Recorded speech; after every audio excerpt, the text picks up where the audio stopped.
5 راتوں کو زندہ و تابندہ رکھو، یعنی ان میں عبادات سر انجام دیا کرو۔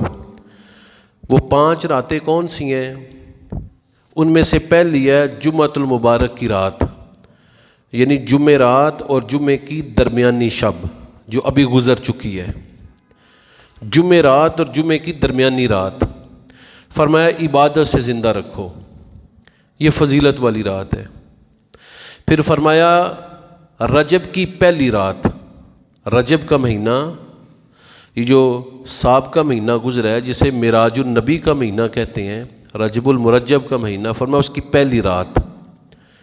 پھر فرمایا رمضان المبارک گزرنے کے ساتھ ہی عید سے پہلی رمضان کا آخری دن اور صبح عید ہے، تو جو رات ہے یہ والی رات عظمتوں والی ہے، یعنی عید اور رمضان کی درمیانی شب، عید الفطر والی رات۔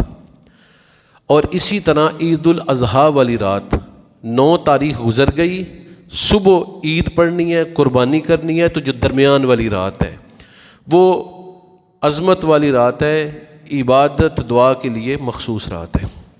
اسی طرح فرمایا شعبان المعظم کے نصف کی رات، یہ جو مہینہ ہے شعبان المعظم کا، اس کی 15ویں رات جسے ہم نصف شعبان، نصف لیلۃ الشعبان کہتے ہیں، شب براءت کہتے ہیں، تو یہ رات بھی حضرت علی المرتضیٰ نے ان 5 راتوں میں گنوائی ہے۔ ایک مرتبہ مولا علی کرم اللہ وجہ الکریم نے فرمایا کہ جو بندہ چاہتا ہے کہ قیامت کے دن اس کا دل مردہ نہ ہو، اسے چاہیے کہ ان 5 راتوں میں اپنے رب کو یاد رکھے، اور یہی 5 راتیں گنوائی ہیں۔